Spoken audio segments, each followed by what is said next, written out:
இன்றே சப்ஸ்கிரைப் செய்து உங்கள் ஃபேவரட் ஷோகளை காணுங்கள்.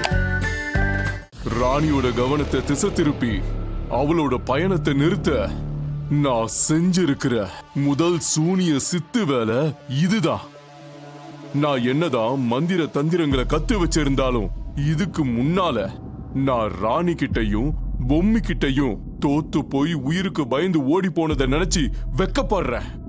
ஏ ராணி, பொம்மி, உங்க ரெண்டு பேரையும் அழிக்கத்தான் நான் மறுபடியும் அதீத சக்தியோடையும் அகோர அதிபதியோட துணையோடையும் வந்திருக்க. உங்களை நான் விடவே மாட்டேன்.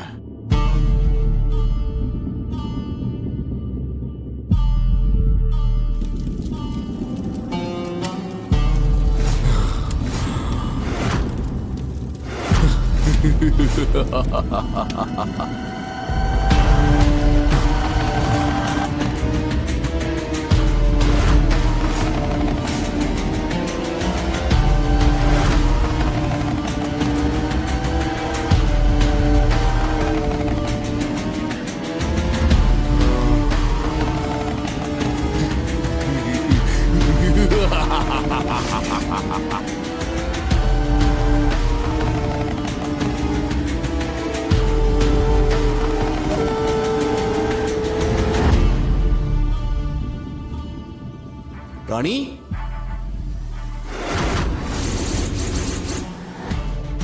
ஏய் நில்லு ராணி. ராணி, தாடிகர்,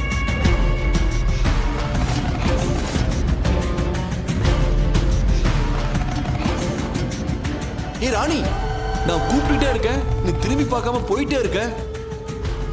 இல்லையே, இது தாடிகாரன் குரல் மாதிரியே இல்லையே. ஏய் ராணி,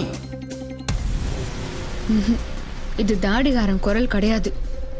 அந்த துஷ்ட சக்தி என்ன தடுக்க என்ன குழப்ப பாக்குது. ராணி, என்னாச்சு உனக்கு? என்ன திரும்பி பாரு ராணி. ஏய் ராணி, நில்லு ராணி. ராணி, ராணி நில்லுன்னு சொல்றேன்ல. என்ன ராணி, நான் கூப்பிட்டுட்டே இருக்கேன், நீ திரும்பி பார்க்காம போயிட்டே இருக்க. ராணி, உன்னை இந்த கர்ப்பகால வயிறோட பார்க்கணும்னு நான் எவ்வளவு ஆசைப்பட்டேன். எனக்கு நீயும் உன் வயிற்றுல வளர குழந்தையும் தான் முக்கியம்னு உனக்கு தெரியும்ல. நாம ரெண்டு பேரும் நீ பிறந்த வீட்டுல எவ்வளவு சந்தோஷமா இருந்தோம். அதையெல்லாம் நீ மறந்துட்டியா? அந்த நம்பூதிரி இந்த சடங்கெல்லாம் முடிஞ்சதுக்கு அப்புறம் தான் உனக்கு கர்ப்பகால வயிறு வரும்னு சொன்னாரு. ஆனா அதுக்குள்ள என்ன ஒரு மந்திரவாதி கல்லாக்கிட்டு காணாமாக்கிட்டான். எல்லாத்தையும் மீறி நான் உன்னை பார்க்க வந்திருக்கேன். ஏன் ராணி என்ன திரும்பி பார்க்க மாட்டேங்கிற? ராணி, என்ன பாரு ராணி. ராணி, ராணி என்ன திரும்பி பாரு ராணி.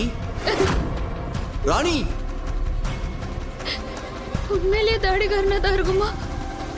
கடவுளே, என்ன பண்றதுன்னு தெரியலையே. ஏய் ராணி, நான் உன் தாடிக்காரன் தான் கூப்பிடுறேன். நீ என் உயிரை காப்பாத்த தானே இவ்வளவு போராடுற. அதான் நான் இப்ப திரும்ப வந்துட்டேன்ல. இப்ப மட்டும் நீ என்ன திரும்பி பார்க்கல, நான் இதே இடத்துல என்ன நானே அழிச்சுப்பேன்.